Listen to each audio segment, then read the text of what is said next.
Hi, everybody. Thanks for giving me a few minutes of your time tonight. It's awful nice of you. Very lucky to be here. I mean that sincerely. My name is Chris Gethard, and tell you about me. Here's something. I was bullied a little bit growing up. Is anyone shocked by that? Is anyone looking at me right now like, you got picked on? Bullshit, man. Like, no, you look like a grown-up version of the kid from Jerry Maguire, and your last name spells out the words get hard. You got picked on? Weird. That's weird that happened. No, it's everybody can tell that's true. It's fine. Somebody had to get bullied. It was me. That's okay. I remember when I was leaving junior high school and I was entering high school, I remember thinking to myself, man, new school, this means new beginning. I get to change things. I'm gonna draw some lines in the sand. Those days are done. No more bullying. Turns out, that decision was not up to me. That was not my choice to make. I remember my second day, freshman year of high school, my second day of high school ever. I walk into the gym locker room, and there's all these guys sitting on the benches, you know? I walk in, they see me. This one guy, he stands up, he goes, ah. And all the other guys are like, yeah. I'm like, oh, I don't know what this is, but I don't think it's good. Now, this main guy, he walks up to me. He and I have never spoken before. We've never interacted in any way. He walks right up to me. He locks eyes with me. He does not say a word. And then he just cocks back and backhands me right across my face. He backhands me. And I will never forget, he hit me, and then he looks at me and he goes, what are you gonna do about it? Which is important, because that was his actual tone. He wasn't a tough guy about it. He wasn't like, what are you gonna do about it? He was like, what are you gonna do about it? Like, if I had an answer, he was willing to listen.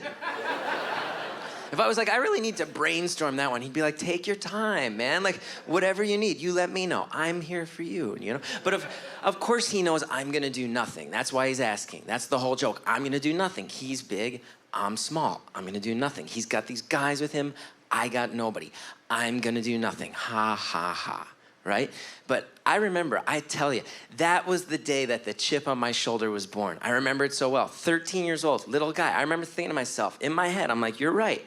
I'm gonna do nothing for now, you piece of shit. But I promise you, down the line, I'm gonna do everything, motherfucker. Just everything I can set my mind to, I'm going at it so hard. Everything you and your goons think I cannot accomplish, that's what I'm going for hardest of all. And I've always been a relentless worker because of that. And I will tell you, it has not been easy.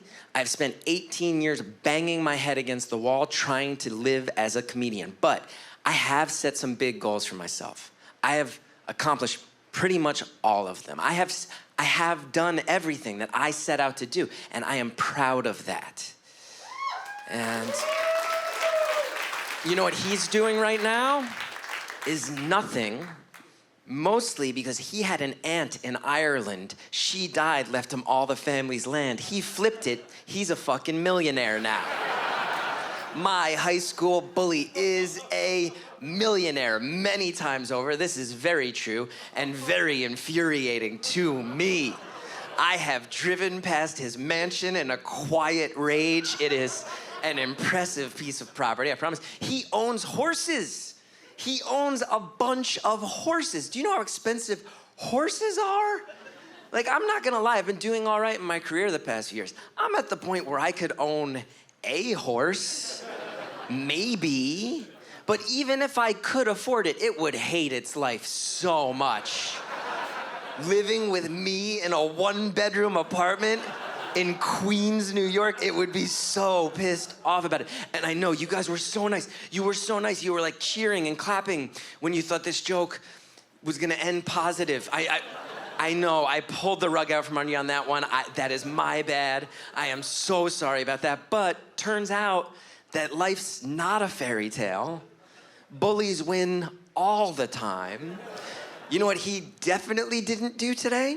Is wake up at the crack of dawn so he could take a public city bus to LaGuardia Airport so he could wait for a long time on a security line so he can then sit for a long time at a terminal so he could fly all the way to a different country so he could wait for a long time on a customs line so he could eventually show up here after walking around all day in the humidity so he could get on stage, grab a microphone, and complain about me.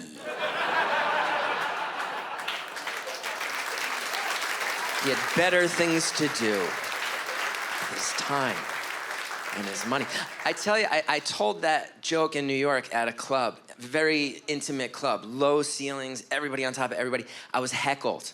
I told the bullying joke and then I was heckled. I was heckled by someone in the front row, someone about as far away as you are, man. I was heckled. Usually the hecklers, they stay in the back, in the shadows, you know?